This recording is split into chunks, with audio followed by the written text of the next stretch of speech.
Hola, ¿qué tal? Muy buenas, ¿cómo están? Es un gusto enorme saludarles. Bueno, les cuento que hoy se celebró el Día Nacional de la Libertad Religiosa y de Culto en Colombia y estuvo presidida por el presidente de la República.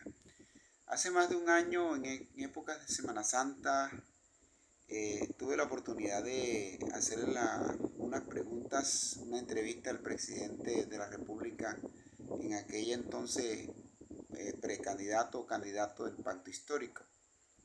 Y quiero que escuchen esta pregunta que le hago y la respuesta que hace. Y lo hago en referencia en que hoy se celebró el Día de la Libertad de Culto.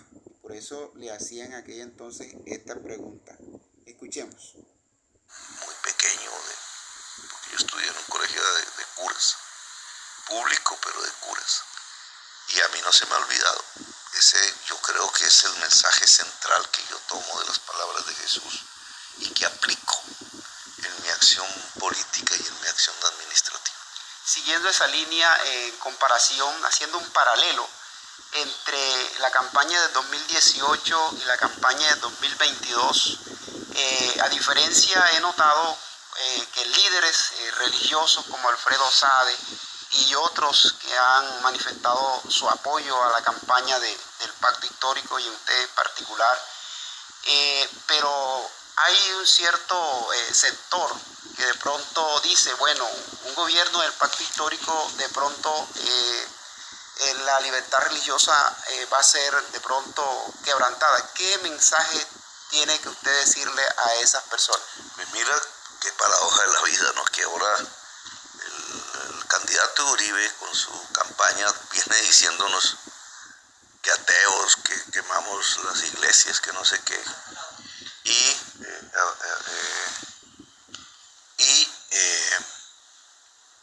en la Constitución del 91, que a diferencia de la Constitución del 86, que es de hace un siglo, la Constitución del 86 solo permitía una creencia oficial, decía.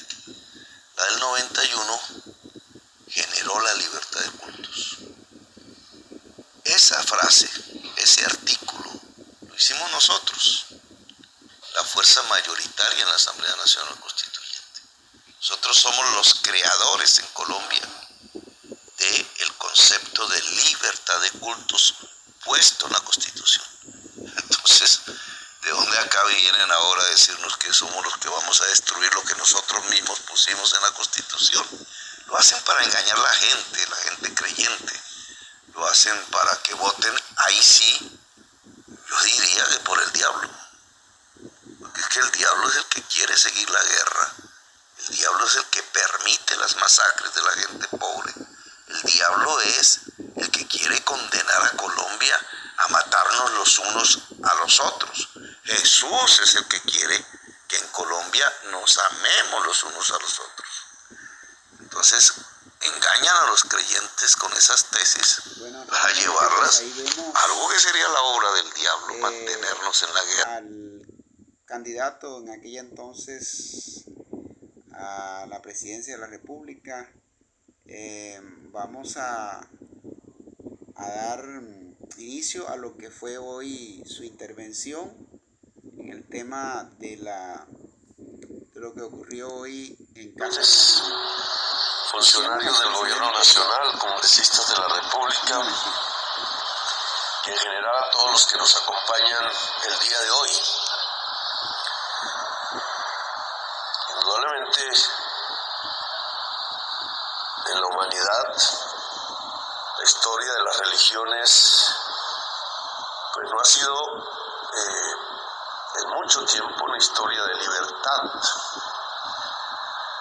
Discriminaciones por asuntos religiosos en muchos lugares del planeta, persecuciones, han sido más bien como una marca que ha seguido en esta historia hasta que la misma experiencia de los pueblos nos ha enseñado que lo mejor que puede construirse alrededor de las ideas religiosas, de la espiritualidad, de la las personas es la libertad. Es hasta donde sea posible que el Estado no interfiera en la reflexión profunda de un ser humano. Si notan allí, él hace referencia a lo que ha ocurrido históricamente en otros países. Realmente han habido genocidio, han habido persecuciones religiosas de muchas índoles. Entonces, ahí notamos nosotros que él se está refiriendo realmente a una parte de la Edad Media donde ocurren tantas atrocidades por asuntos religiosos. Pero bueno, él claramente dice que lo más importante es que un Estado o un gobierno no intervenga en asuntos religiosos para que sus habitantes gocen de plena libertad religiosa. Sigamos escuchando.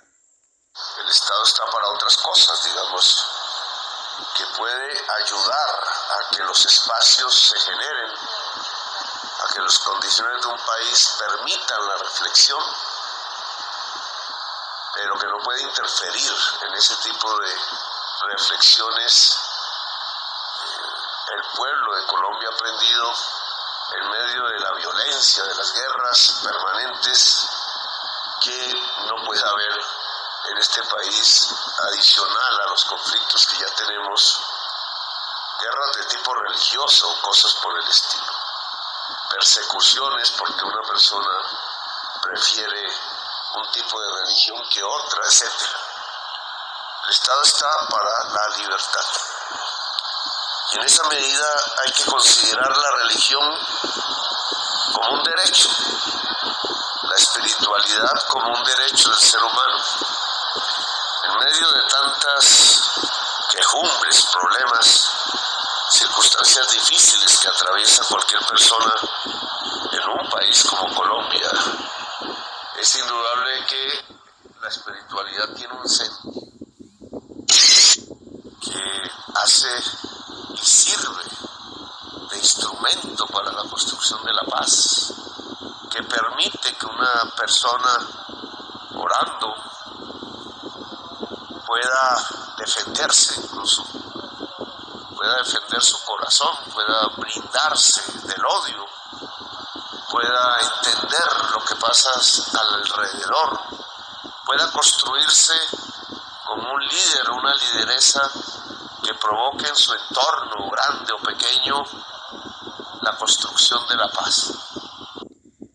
Realmente, pues, el presidente lleva casi un año de mandato y lo que hemos podido notar es plena garantía para ejercer la religión pues, que cada quien desea o que profesa.